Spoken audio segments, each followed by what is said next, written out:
In this video, we will walk you through the CS-Cart Seller Invoice add-on. It allows sellers and admins to attach invoices to orders, making it easy for customers to download them directly from their order details.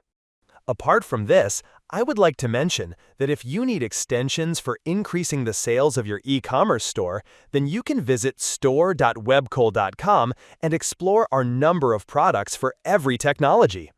We also have the user guide for the same in our blog sections, from where you can check the features and configurations and get to know the functionality of the extensions as well.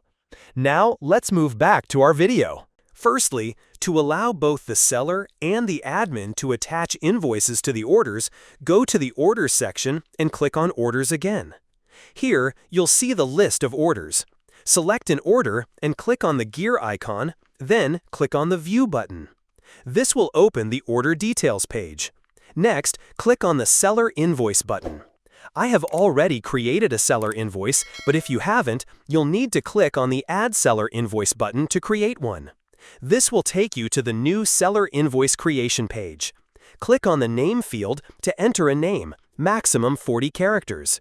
Then, select a file in PNG, JPEG, or other supported formats.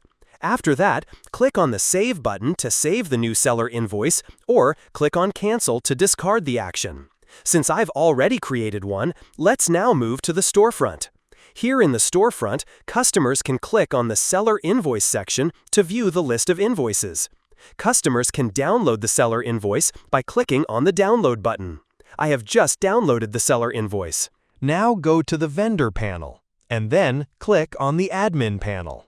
Navigate to Profile, and then click on Log in as vendor. I am using the CS-Cart vendor panel for this demonstration. This is the vendor panel page. Go to the Orders section and click on Orders again. You'll see the list of orders. Click on the gear icon for the order you want, then click on the View button. Click to the Seller Invoice section. Here is the list of invoices. I've already created one, but to add a new seller invoice, click on the Add Seller Invoice button. Enter the name of the seller invoice, select the file, and click on the Save button to save it, or click on Cancel to discard the action. Since I have already created one, you can now see the list of seller invoices. Customers can view and download the seller invoice. Both the seller and the admin can add, download, and delete invoices as needed. So this is the functionality of this module. I hope you liked it. If you have any queries, contact us at support@webkul.com or raise a ticket at webkul.uvdesk.com. Thanks for watching, and subscribe to our channel and hit the bell icon for the latest update.